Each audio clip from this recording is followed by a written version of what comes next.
Good morning, good afternoon, and good evening, everybody, and welcome to another awesome, of course, because why wouldn't it be awesome? Because we're here, September 5th episode of the Security Data Operations Streamcast, whatever it is you want to call it. This is our bi-monthly stream where we talk about all things security operations, data operations, and really the convergence of the two in the modern day cybersecurity team. I almost stream and team stream, too close together. We gotta work on these words.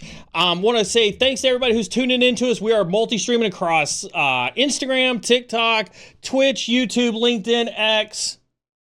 I think that's all of it. Thank you all very much for everybody who's tuned in across various platforms. We are so grateful to be able to broadcast to you wherever you are. Let's hit a couple of rules really quick. And then I'll introduce my guest for the day. First and foremost, number one most important rule is no toxicity. What does that mean? We have no racist, sexist, misogynistic, elitist, or otherwise toxic behavior in chat at all, period, dot, end of discussion. We do have mods in chat. Let's give a huge shout, claps, bits. Throw the hands together for our mod team. They do work tirelessly to make sure that we keep chat free from all that toxic behavior and really a welcoming place for you to commune and interact with your fellow cybersecurity professionals, regardless of the platform you're tuning in to us on. Mods are not here, however, to stifle chat in any way whatsoever. If you're new to cyber insecurity, our chats blow up across all the platforms. We highly encourage you to chat, with folks inside of inside your platform, whether it's about the topics that are going on, whether it's about any of the other topics that happen to come up, whether it's something that I or my guests say on stream. We highly encourage that chat. This also kind of leads into really the second rule, or more of a reminder than anything else. We love questions. Absolutely. We love questions. I see a lot of first-time chatters. I love Twitch because Twitch tells me whenever we've got first-time chatters. I love seeing the first-time chatters in Twitch. If you're a first-time chatter across any of the platforms, we absolutely love questions. As a matter of fact, our mod team doubles to make sure that chat stays safe. And in addition to that, they also grab the questions and comments that are placed into chat, and at various times during the stream, they may push them up on screen so that we can interact with them and you can ask questions. And so instead of having a dedicated Q&A time at the end, we encourage questions to happen throughout. We welcome all of our new guests, all of our new visitors from across the different platforms. Please drop those questions. Please drop those comments either for myself or my guest at any point in time. That way we can have an interactive conversation and keep it interesting and relevant to you. Chat across all the platforms, I can't even remember all the names. Put your hands together. LinkedIn, YouTube, Twitch, Instagram, X, TikTok, wherever you are at. Put them together for my good friend, my guest, Reanna Schultz. Reanna, welcome to the SecDataOpsCast stream. How the hell are you? I'm doing fantastic. Thanks, Neal. Now, I always like to brag about our guest history when we bring them online. Yours is no different. You've got an amazing history, and I love to just brag about it really quick, right? You started as a security analyst for Honeywell. Then you moved to an MSSP known as Sideris for those who don't know, that was the Robert Herjavec investment. And then you went over to Garmin, where you were promoted from security analyst up to now a SOC or security operations leader. So congratulations on your awesome career. Now that I've bragged about you, I need you to brag about yourself for a second. What would you say is the one key trait that you possess that's made you as successful this far? I would say I want to highlight too, actually, not to be super braggy, but I am. Being vulnerable and driven are the two words I always like to describe myself, because that's how I get my passion. I took those chances. I allowed myself to fail, and it fueled my hunger for why I do what I do, right? And hopefully my story inspires other people as well. All right, so since you brought up failure, this wasn't on my topic list, but since you brought it up, I'm going to absolutely probe into this because I think it's important for our audience to know. Absolutely. Describe your failure and describe how that impacted your career. Oh my goodness. So there's a lot, right? Between, I'm getting up there in my age, whether I look like it or not. But between like going to college, right?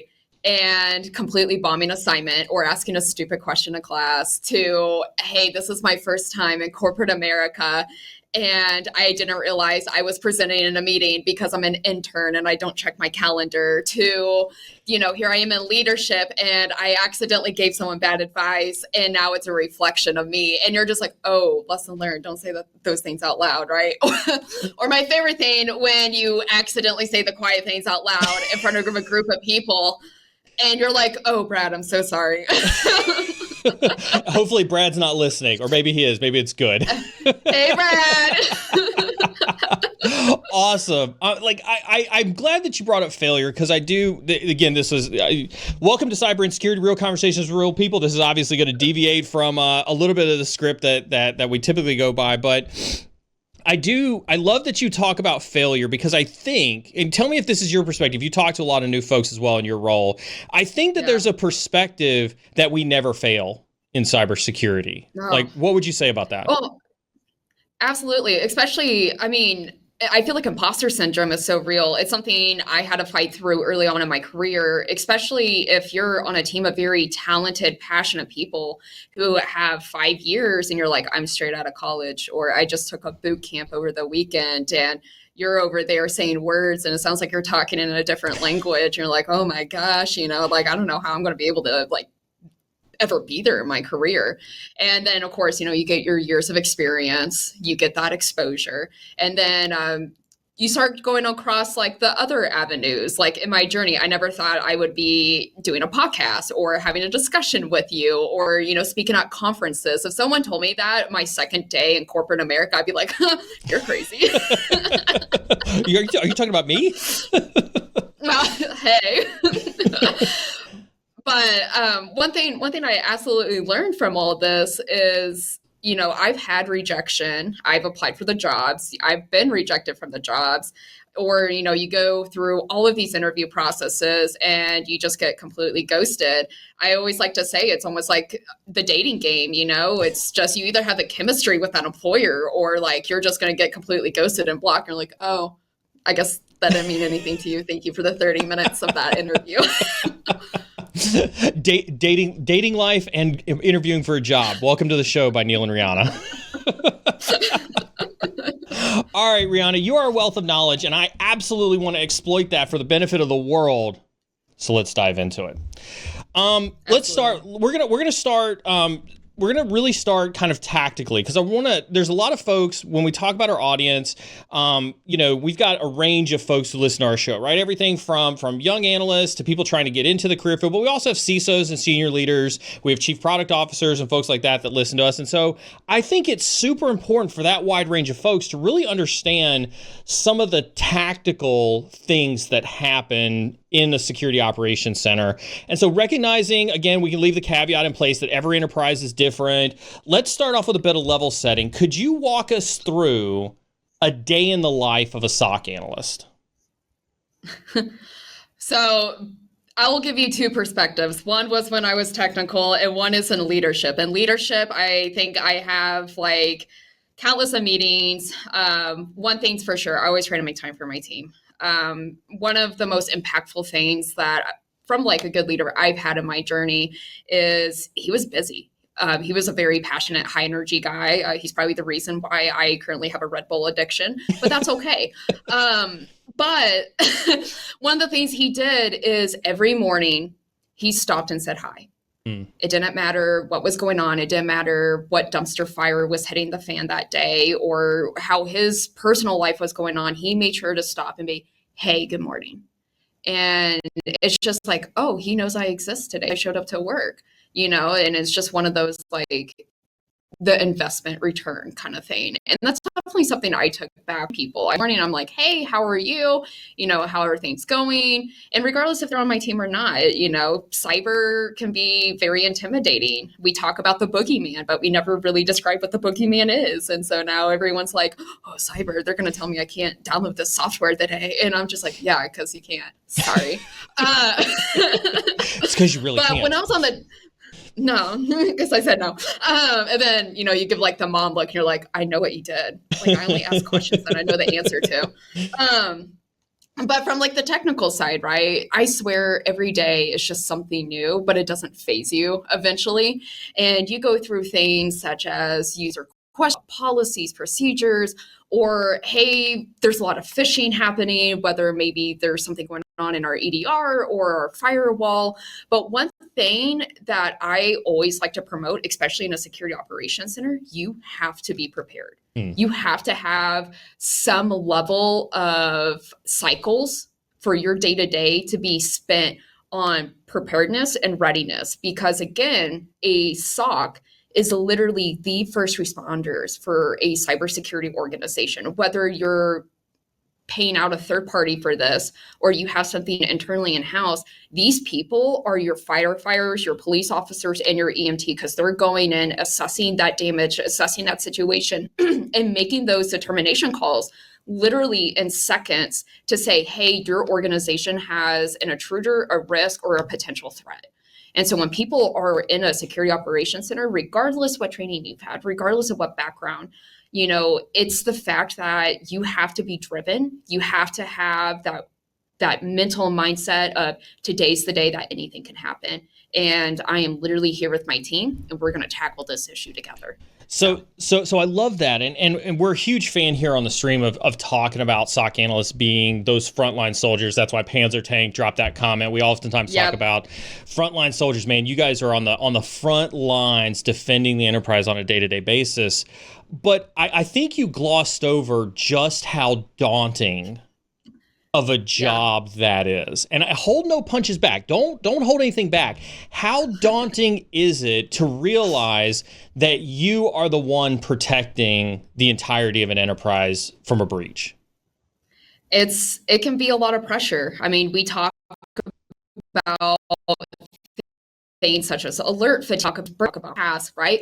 All of these things, from being an individual contributor, can help maybe not get that determination, right? And think about your personal life. You're taking that, you literally are having to check your emotions out the door so you can spend all of your cycles focusing on, hey, is this good or is this bad?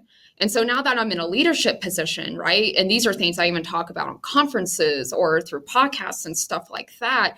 It is your job as a leader to recognize and protect your people from these potential burnout, right? We can go and buy whatever shiny tool. We can go and talk to whatever vendor and get whatever t-shirt or steak dinner, we go back to the dating scene, but with sales representatives. Right. But at the end of the day, it's like, where is that noise coming from? Mm-hmm. Are we closing a lot of false positives with our EDR appliance? Is it the same hash? Is it the same application?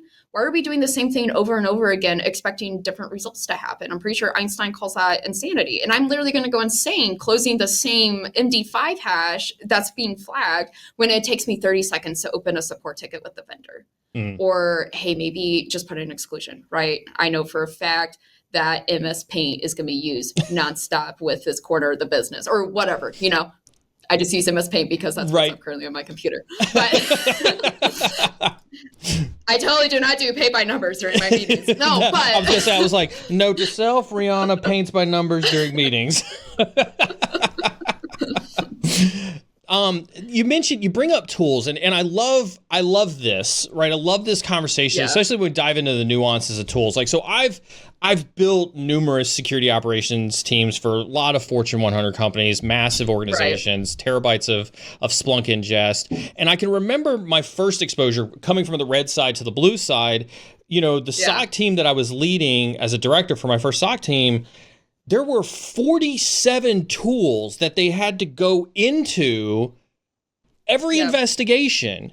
And so I was wondering, can you talk through, like, that was a good number of years ago. Has that situation changed? How many different types of tools do you even begin to look through to start triaging a potential incident? Oh my gosh, I swear every year they come out with some new buzzword for a tool. And like, I made a joke the other day. I was like, zero trust was being sold in security tools. I'm like, do these vendors even know what security trust is? Security trust isn't a tool, man. And then now they're like AI. And I'm like, do you know the difference between AI and machine learning? I was like, because I can ask ChatGPT, and that's definitely not correct. You should probably ask your AI prompt first before trying to sell me AI. But this is where the benefit of having a really good SIEM and SOAR appliance is, right? The SIEM is literally your big data tool. It's ingesting every single thing in your environment, whether it's going to be your security alerts, your audits, or even just the logs off of an endpoint to tell that whole entire story when you're going through those incident response procedures. Now, your SOAR tool, I like to promote it as that single pane of glass. You have 5 million tools, right? That's why we have defense in depth. We are literal layers here covering what is going on in our business. So thinking about outside in, you have web application firewall. You probably have things happening at the edge layer. You have your firewall. Now you're going down to, whatever in between's on the host. So maybe a host-based firewall, your antivirus. And now you're talking about identity access, such as MFA, least privilege, blah, blah, blah. And it's just like, oh my gosh, I'm just trying to see if this person clicked on a link today. And now you're telling me I have to go through all the way back out to this onion. No.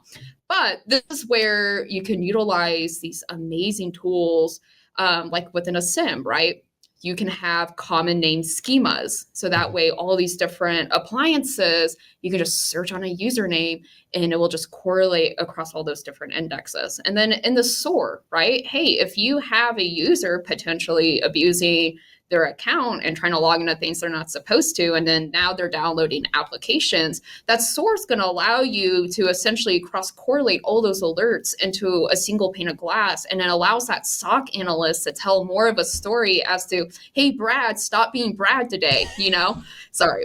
I was going to say, I was like, Brad, don't text me with whatever problems that Reanna's bringing up to you. Like, I don't know what you're doing in the enterprise, but you got to stop. I talked to 13 Brads and they're like, oh my gosh, is she talking about me today? Hey, Brad. Do you you bring up SOAR, and this is an interesting conversation, right? Because I've tried to do SOAR at a couple different deployments, and I feel like every time it's been a failure, but it's not because SOAR isn't great technology. I think everybody loved the idea of automation. It's that the business gets in the way of really capitalizing on automation. Is that kind of your perspective as well? Do you see that? Well, I feel like in the community, you have one or two ways, right? The business is really sold on security. They want to collaborate. They want to work with security. And then the other side of the spectrum is we don't care.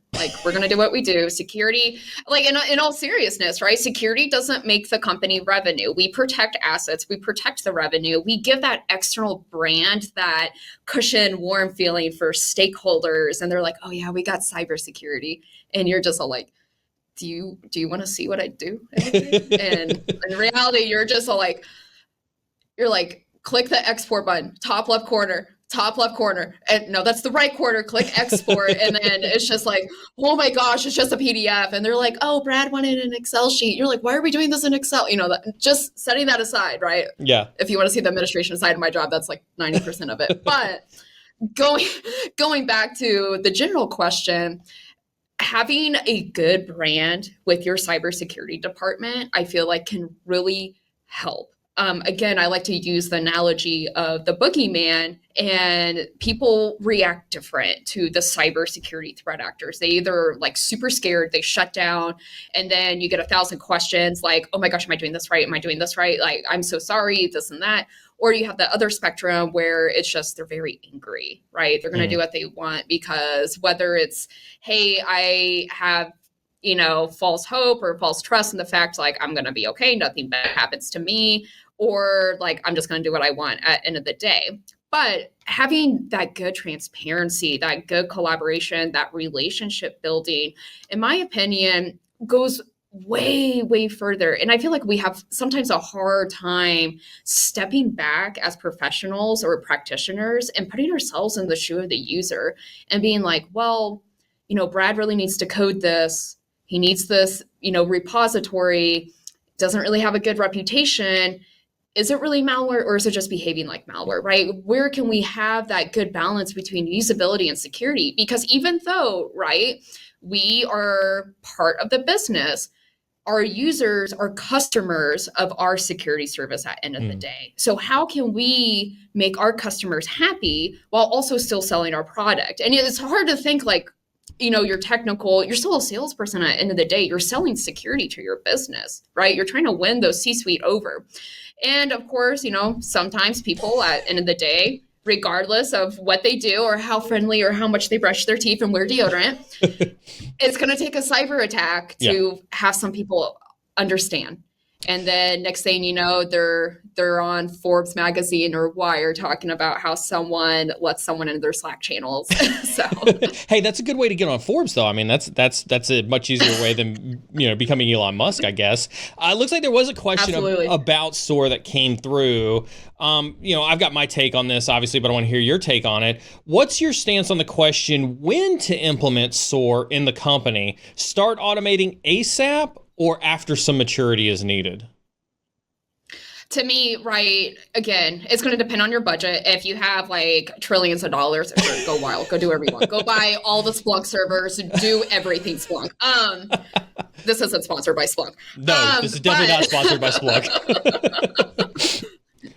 Please send me another t-shirt. But again, you have to know who is part of your cybersecurity department, right? If we're specifically talking about a SOC, what roles and hats does a security analyst have in your organization, right? Are they doing alerts? Are they doing detection engineering? Are they also your pen testers? Maybe they're also your vulnerability analyst, right? What are your roles, right? Once you have that defined, this is where you can start collecting your metrics. Some things I recommend to start looking at is how long does it detect, right? How long does it take a person to grab an alert from the time it comes in to how long does it take for them to resolve it?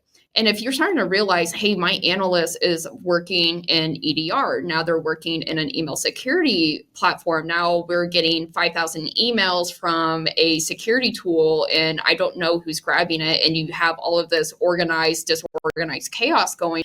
At what point is not implementing that automation or a single pane of glass that's going to start creating frustration, that's going to start creating burnout, right? And this is also important, regardless if you're an individual contributor, whether you're a leader or starting off coming into it, having that good positive relationship with your leader or whoever's doing your budget, right?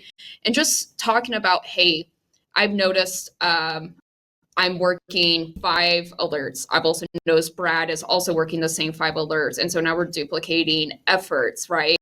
And we have realized it's taken us 30 minutes to close this, right? Now you have quantitative data to support why you might need a SOAR rather than I'm getting burned out. This is frustrating. Cool.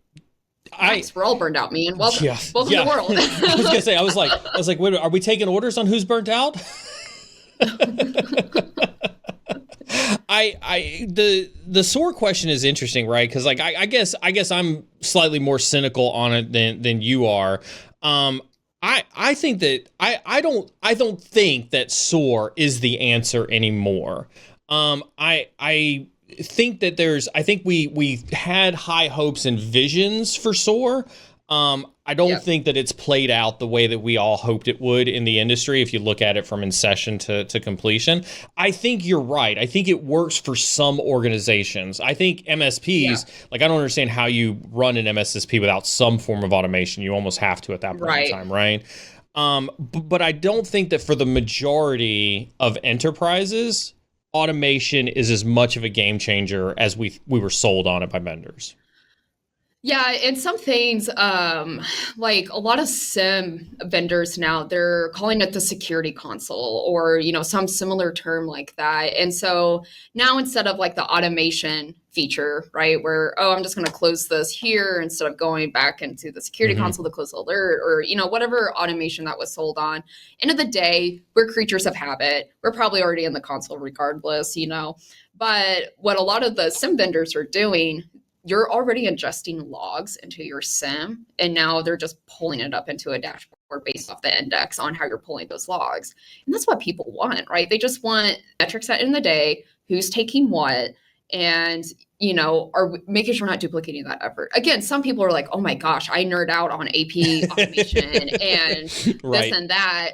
And awesome. If you're able, and this is what I like about the cyber community, right? People are able to provide their insights on, hey, this is what I did with my SOAR tool. This is what we did, right? And now you have this like collaborative community. And some people are like, oh my God, we don't have the knowledge or the resources to have a a coder to sit here and automate us. Like we don't. We're more focused on the detection engineering aspect. And that's okay, right? There's no right or wrong answer with that.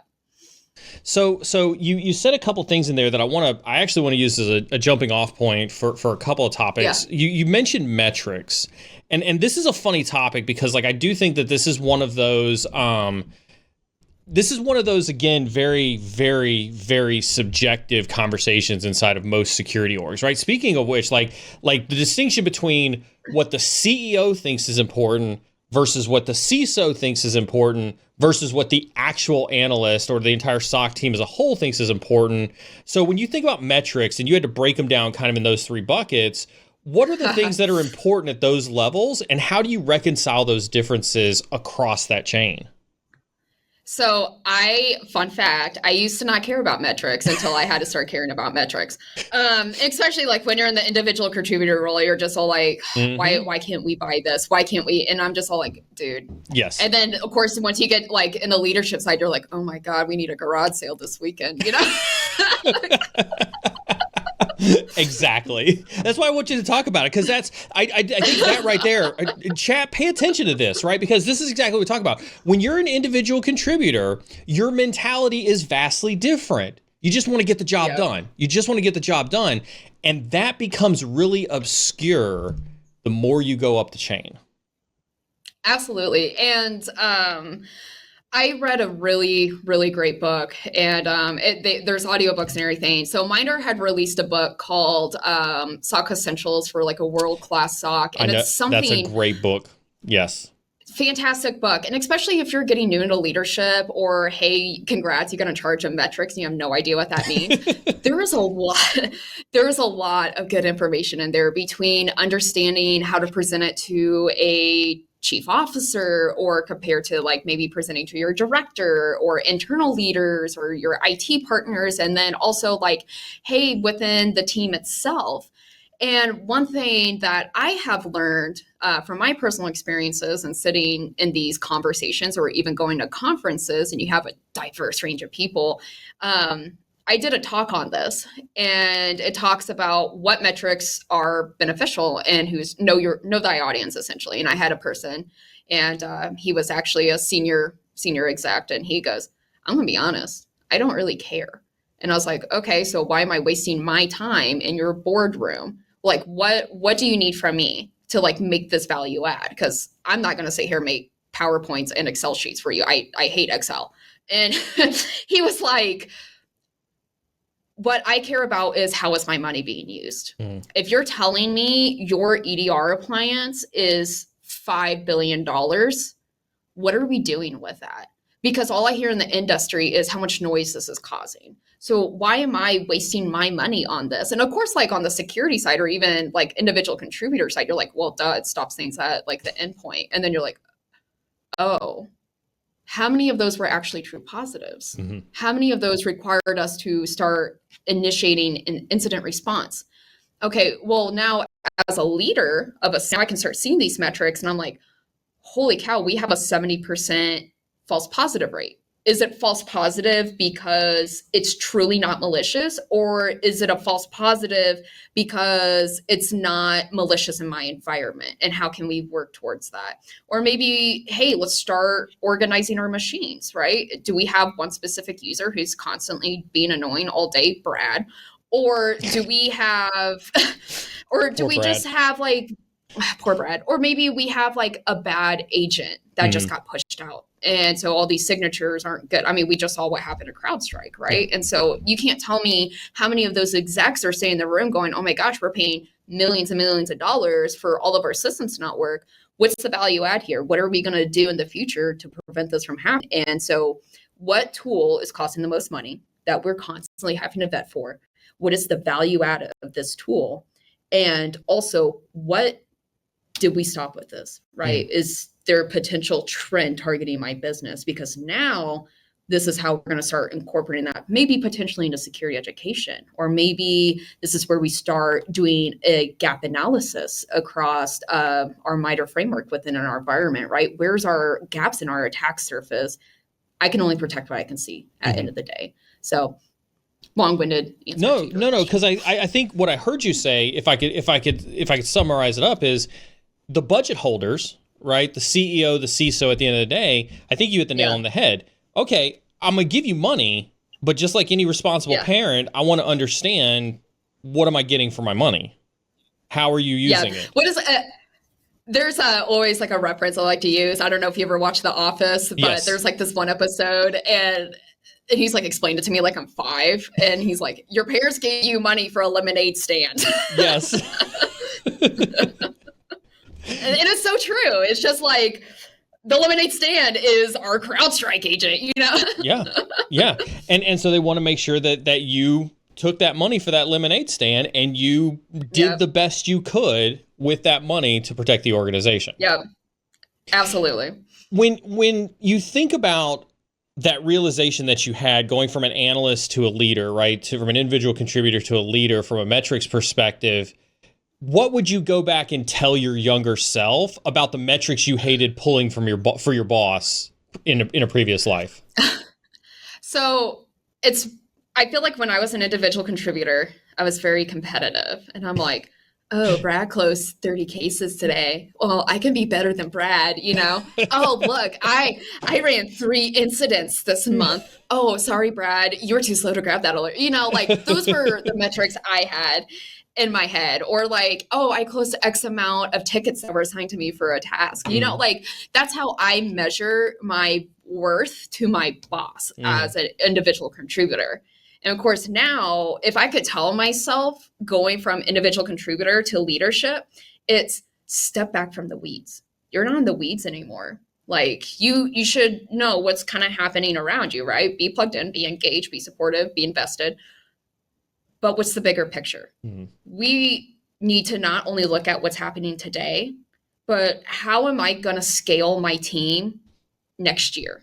How am I going to scale my team in 5 years, right? Now, not only are the threats happening going on today, but what emerging technologies is my team going to have to be prepared for, right? Where do I need to start investing their education, getting that training in, making sure that they're aligned with the emerging threats that are happening, these new vulnerabilities, AI, right? So like, where are my metrics going to stand for that? I don't care if Brad closed 300 tickets. I'm more concerned as to, hey, I have a high performer.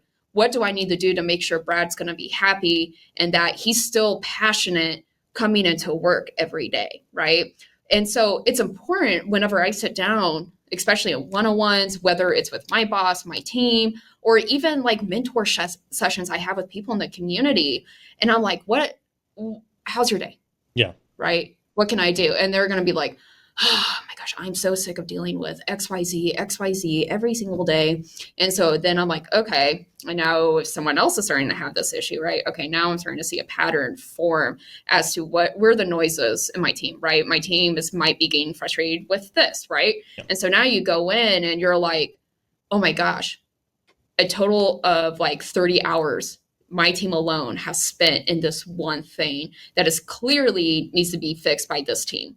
And so then as a leader, right, it's my job to protect my team, making sure they're not getting burned out, making sure that these relationships across our functional teams are being built. And so this is where you start extending out to that team. And you're like, hey, let's just sit down and talk, right? I need to understand what you're doing because this is what's happening here. And so either we need to update our process or you guys should probably be doing things the correct way. So having that relationship building, that transparency, right? You're building trust. You're building trust as a leader with your team. You're building trust with your cross-segment partners, right? Because you're having that clear, transparent communication, right? And if things can't get fixed, okay, how are we gonna go past this roadblock moving forward? What ideas do people have where we're not impacting our visibility into monitoring and detecting, but we're making things more usable for both the customer of security and then my team as well. Dig it. I dig it. Let's pivot back around really quick. I want to take this again. You said something in a previous segment that you invoked the behemoth that is Splunk, Cisco. And so I want to poke that bear a little bit, because I never miss an opportunity to poke that bear by any stretch of the imagination. You'd mentioned, most people have some type of, data centralization where they centralize a lot of, logs, and they centralize all their data, and that kind of acts as kind of this single repository. And I think, if I were to be slightly confrontational with you on this a little bit, I think what you described there really represents a utopia. I think, having built, Splunk deployments, over my career, choices are always made about where to put data, right? Do you put it in the Splunk? Mm-hmm. Do you leave it in the tool? What gets indexed? What doesn't? And let's be quite honest, it's to your point, right? If you got trillions of dollars, go stick it all in Splunk, because you got trillions of dollars for a security budget. But I think you and I both know that that's not reality. No, not at all. So then, with that being said, how do you take a data-centric look at the data that goes into the SIEM versus not? And how do you make those strategic decisions about what gets ingested in a SIEM versus what doesn't? Yeah, and this is mostly for people listening, right, who's never really had to manage a SIEM appliance. First off, it is so fun managing a SIEM appliance. And then, that's sarcasm for Chad. For Chad, who doesn't understand sarcasm, that's what that was. And it's I don't know, would I rather manage email security, or would I rather manage a SIEM this week? I don't know. Pick your poison. But, to answer your question, I feel like, being on the security side, we're hoarders. We are data hoarders. Mm-hmm. We want all the data. Yeah. We want to put it all in a little cute treasure chest, and we just want to cherish it for 90 days, and then put it in the freezer for a couple of months after, right? Cold storage, hot storage, cold storage, if anyone got that reference.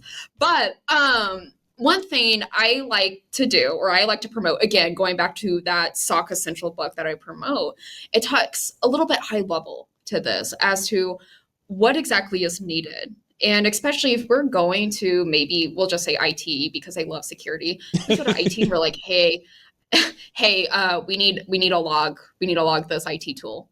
And they're like, why? And for some reason, people don't also like to share their data, because they also like to keep it in their little treasure trove. And they're like, no, it's mine. And you're like, why? Yeah. It's kind of like when I try to borrow my older sister's shirt, and she's just like, get out of my closet. And I'm like, I don't live here. You can't tell me what to do.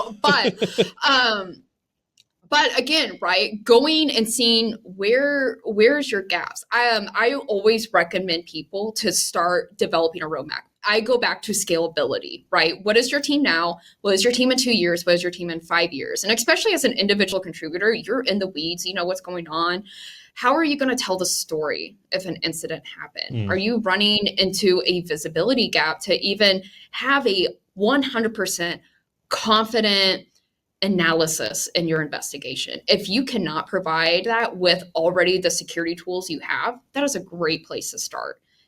Going into, hey, we have this host alert. I don't know what's going on from here. I see that they're logging into, this page on Google, but they clearly there somehow. Okay, well, maybe you're missing proxy or DNS logs, right, to make that conclusion. Or if they clicked a link, right? Now that's just opening up a bigger gap. So prioritizing, hey, what can we do to ensure we have login across the business? And just start working on those roadmaps. Another thing I always recommend people is to look at the MITRE ATT&CK framework, right? They have a lot of great free training on their website, especially for people who aren't familiar with the detection engineering side. I also recommend looking at a concept called pyramid of pain, and that SOC book talks about it as well. And a lot of security tools and vendors, they talk about, this is where you have to learn what the difference between machine learning is, or AI detection, or whatever they call it.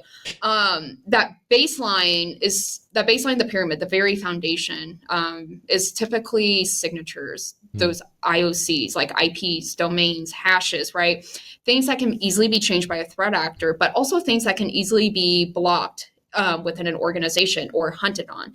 And as you continue up the pyramid, this is where vendors start talking about that AI, right? things that are abnormal compared to what they typically see in the environment. So using that machine learning knowledge to find those differences, and then going to the very top where this is where those detection engineering, those behavioral analysis, some people call it threat hunting, because now they're hunting specific maybe threat actor groups and stuff like that. Understanding how those malwares behave, because those different tactics are going to help lay out your threat map. And once you kind of get an idea, in fact, MITRE has a GitHub where you can just play with your own MITRE attack framework map, and you can upload these specific TTPs that your tools are already detecting on and see where your true gaps are. And just see, oh my gosh, like, hey, maybe we have a server that has a critical vulnerability that we can't patch. This is the exploit. We don't have any visibility into it. And so now your roadmap is based off of risk-based decisions, right? This is a security risk decision. And then, hey, maybe we can start talking about our business impact systems, things that are, going to be providing revenue.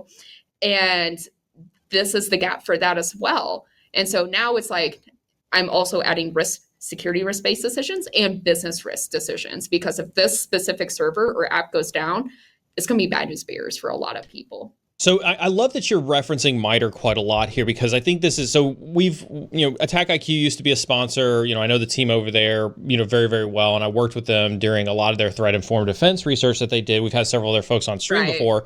I absolutely love that we're seeing tactical and operational uses of MITRE, because I do think, tell me if you share this perspective or not, but it does feel like sometimes that vendors especially view MITRE as a purely academic exercise, and they throw it into tools just to say that they've got MITRE in tools. But there's actually good tactical and operational usage that can come from MITRE with the right team kind of looking at it the right way.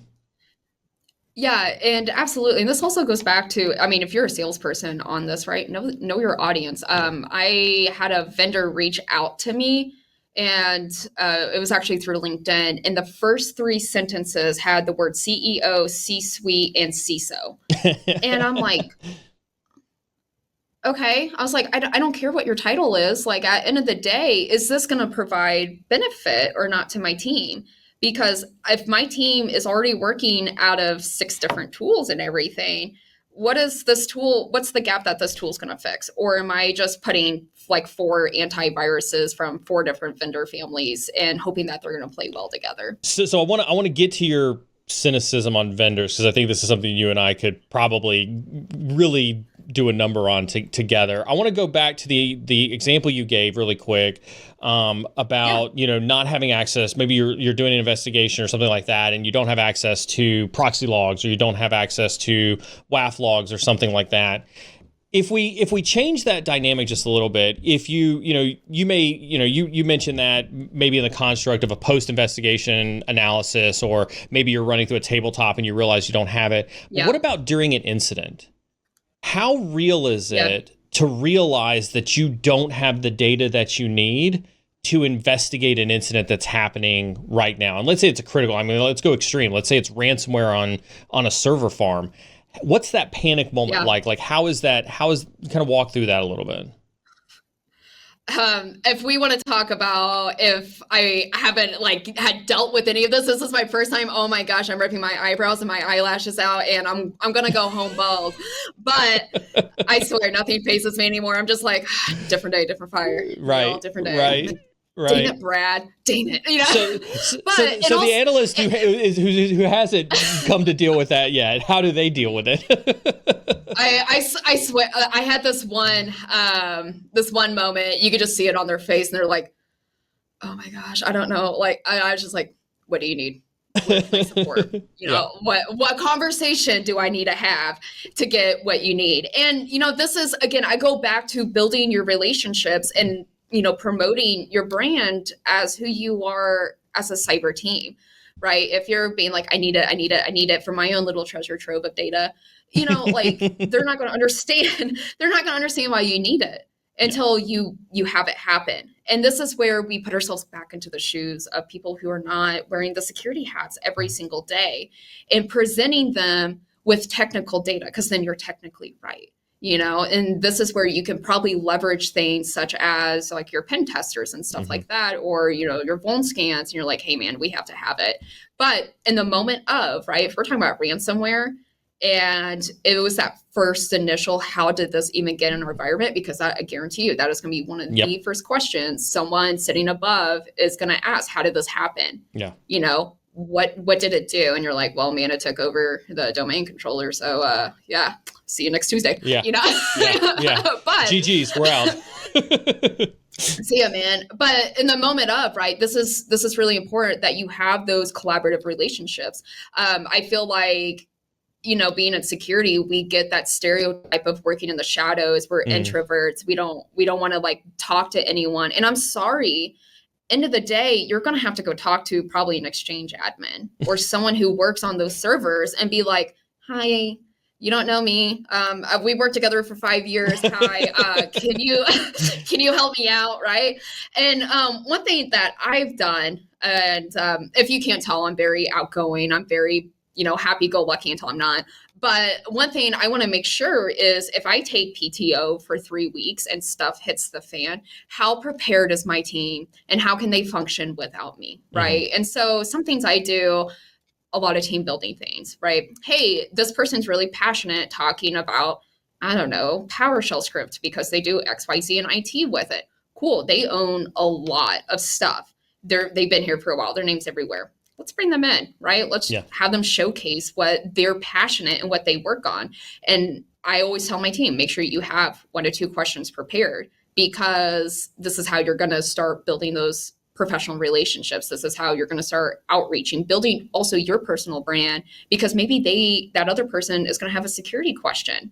And knock on wood, sometimes that investment is a returned investment because people are asking those right questions. They want to implement security. They want to make sure what they're doing is the correct way. Or, it makes difficult conversations a lot easier down the road. So pick your battle on that. No, I love it. Let's flip, because I do want to talk about the vendor thing, because you did a show recently with another podcaster. Where you've talked about vendors and the security operations center and things like that. What is your one, and I think you mentioned it a little bit, but I want to pull on the thread a little bit, but what is your one pet peeve from vendors when you're going to source new ones? Oh my gosh. I use this reference on that podcast too. It is literally like dating. I'm not even kidding. And you reach out, right? You're like, hey, I might be interested. And they're like, oh, let's go to Fogo de Chao. Let's get this really nice steak Brazilian. And you're like, I'm vegetarian. And they're like silent. Yeah. Like, playbook. Uh-oh. I thought that was a well-timed pause. Wow.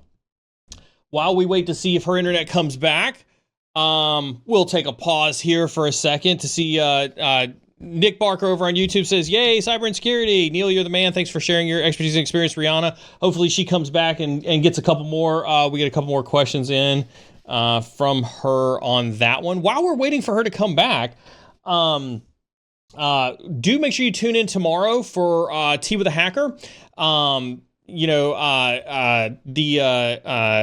We will be doing Tea with a Hacker tomorrow morning. Tea with a Hacker tomorrow morning will be, I've got a cancer update for you tomorrow morning, so you are going to want to tune in for Tea with a Hacker tomorrow morning. We do also have some giveaway announcements that are going to come in tomorrow, as well as some other partnerships, so you don't want to miss Tea with a Hacker tomorrow, although I'm supposed to have some contractors come in, so hopefully it's not too bad.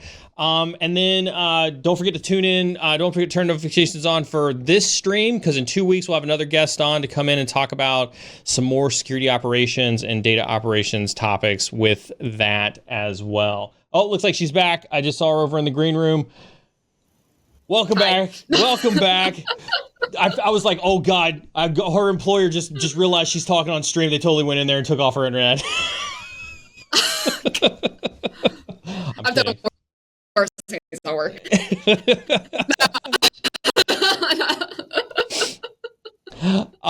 So the last thing we heard from you was the dating analogy and the fact that you told some salesperson that you were vegan as they tried to take you to Fogo de Chao. And I was updating my playbook because I'm gonna have to tell my sales guy, if that happens, you got to do a different strategy. But like one thing that I look for, I have 3 specific things when I look for in a vendor, right? I always make a has to have and would be nice list when I look at tools, right? These are things I have to have. It's non-negotiable. If you don't offer it, I'm sorry, there's not a second steak date or Golden Corral. I don't know. Whatever they take you to, whatever. I had a vendor. I wanted to check.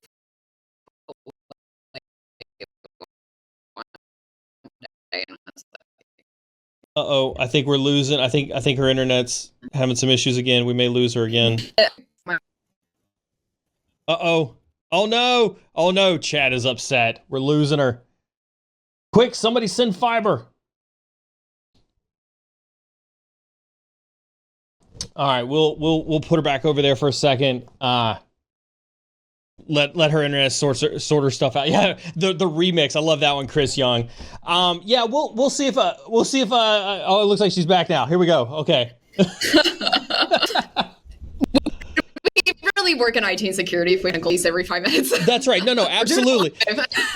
The only thing that's missing is like, can you show your hands, or are they underneath the desk trying to fidget with the hamster to make it get the internet working? My phone's like, oh, you need another Red Bull. You know, it's past that time, and you're like, I know, I need a break. Thank you. But one thing, again, it's the non-negotiables. They have to have this. And one is always, what is their relationship? Internet was this. Fingers. There we go. Okay. You've broken the internet, Reanna. You've officially broken the internet. I always like it when you live stream. I'm just in my teeth. Sometimes I'm just like, oh man, that's on YouTube. I don't know whatever happened. This is probably not as bad. So, I'm here for it. so I'm just gonna say right now, we've got a bunch of folks who love to do remixed clips. I can't promise. I can't promise what's going to come out of this. Especially we got one mod. His name's DJ BSEC. I'm sure he's over there right now with some music, trying to figure out how to remix the Reanna Schultz remix video into existence on the internet right now. I can't promise it. I hold no responsibility. It's going to hit the internet. You're just going to have to thank me for it later. I would love to repost that. I love the fun stuff like that. Yes. All right, your non-negotiables. I think we've got enough steady internet. Your non-negotiables. As you just, oh my gosh, now you cursed it, Neal. Oh, okay, we'll try this again. 3rd time's the charm. Again, non-negotiables, right? And then another thing I look for is that vendor relationship, right? Are you reading from a script? My favorite one I've ever had is I was like, okay, let's go ahead and demo. You look promising. And it was literally recorded. Oh no. The entire time. Oh no. And they got to, and I swear, I prepare these super technical person, the person that you're alien which type, and this person, very blunt. Very blunt. Yeah. And sometimes it's a good or bad thing, but I think it's funny. So anyways, I bring him into this because he's working on that. He goes, hey, can you go back on? And